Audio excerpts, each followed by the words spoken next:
Bloomberg Audio Studios. Podcasts, radio, news. Welcome to the Bloomberg Daybreak Asia podcast. I'm Charlie Pellet. Doug Krisner's off this week.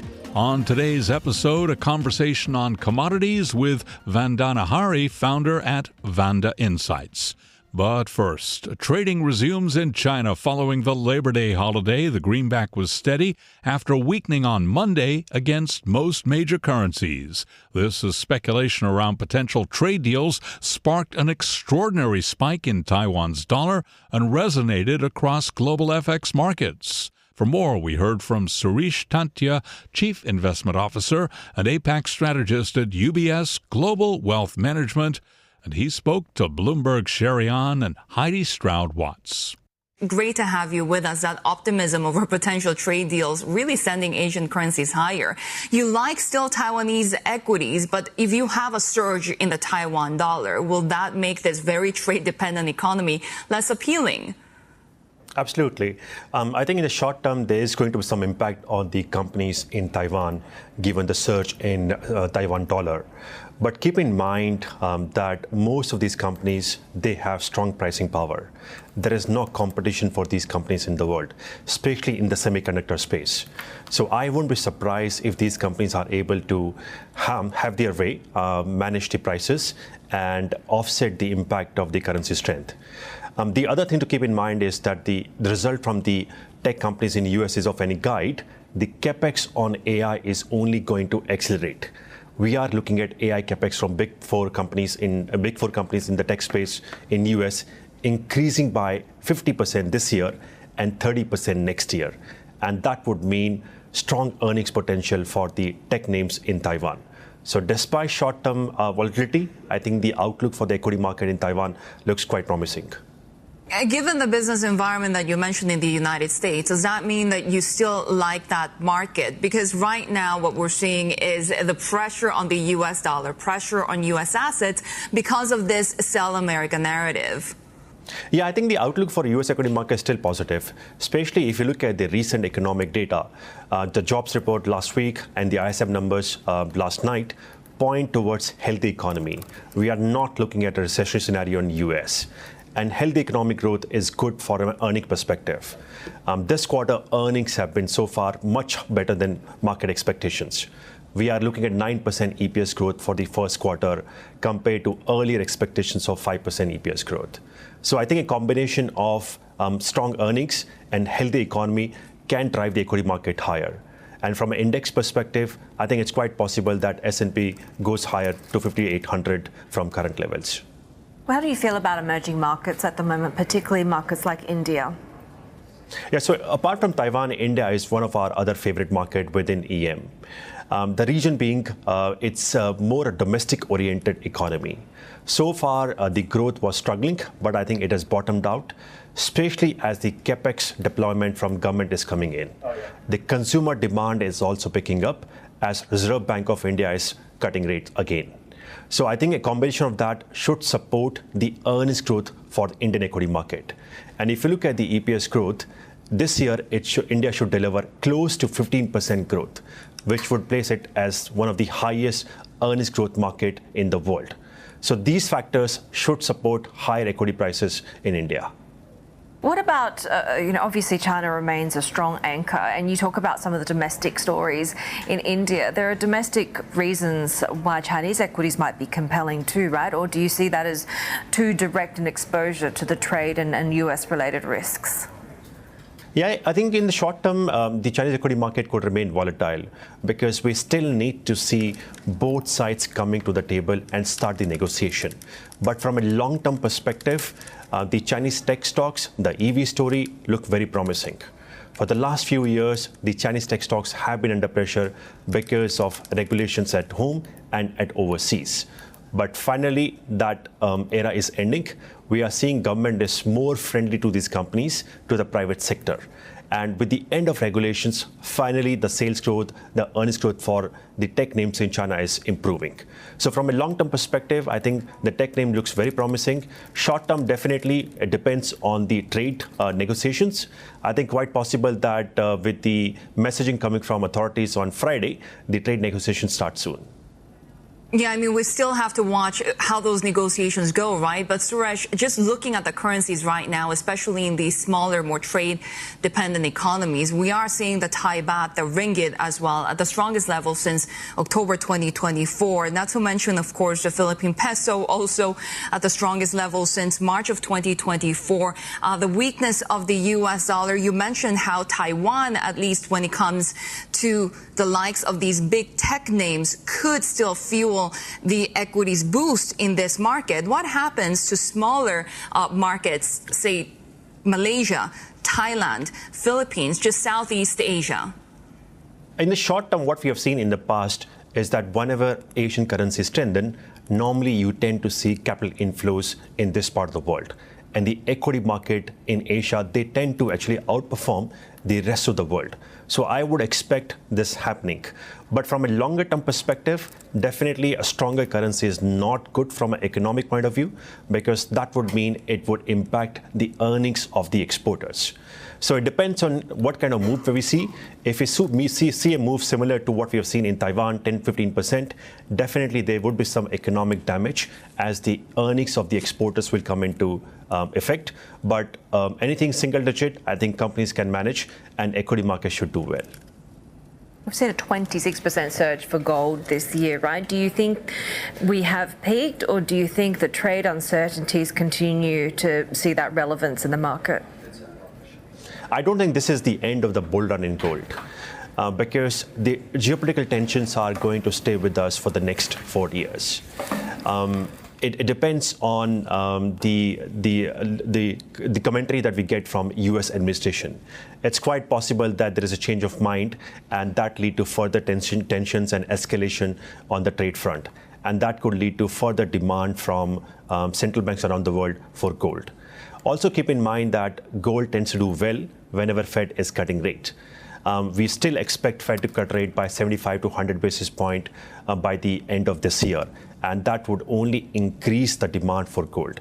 So we still see this pullback as a buying opportunity, and expecting gold prices to go up to 3,500 by the end of this year.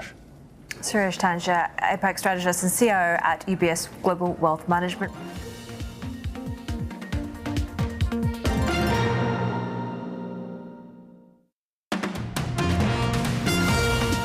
Welcome back to the Daybreak Asia podcast. I'm Charlie Pellet, in for Doug Krisner this week. OPEC Plus has agreed to another large output increase, raising concern that additional supply could lead to a global glut just as the trade war threatens demand. Vandana Hari is founder at VANDA Insights. She believes that crude prices may stabilize if the U.S. announces a deal with a major trading partner this week. Vandana spoke with Bloomberg's Shery and Haidi Stroud-Watts. Always great to have you with us. What magnitude of trade deal do you think we would need to see, and how would that play out, given that, you know, the OPEC Plus supply return has happened at a pretty difficult time for the demand side for this market? Yeah, good morning, Heidi. So it does look like the only thing that could put a bottom under prices now, or even lift them a little bit, would be some sort of a rapprochement starting to happen on the trade deals front. Now, of course, I think overnight we heard Trump saying a few deals may be announced as early as this week. And from reports, it seems like it could be some of the major countries, major trading partners, including India, perhaps Japan, South Korea. But really what the markets are waiting for, and I would say this is especially true for oil, is what the US and China are going to go do together. As you were just mentioning, the trade between the two countries is almost seized up. But, you know, for oil, you're talking about the world's two largest, not just two largest economies, but the two largest oil consumers. And China, yes, its growth has been slowing down, but it has still been a major driver of oil demand growth. So looks like what happens between the US and China is still a bit up in the air. So I won't hold my breath for oil starting to climb anytime soon. Were you surprised that OPEC Plus decided to go now? Not really. I think there were plenty of hints through last week, and I'm not sure if that was deliberate on the part of some of the OPEC Plus ministers to, kind of prepare the market for the shock. But there were reports that this was going to be the outcome, that they decide to yet another acceleration, putting nearly 3 times as much oil as they had initially planned back into the market in June, about 411,000 barrels per day.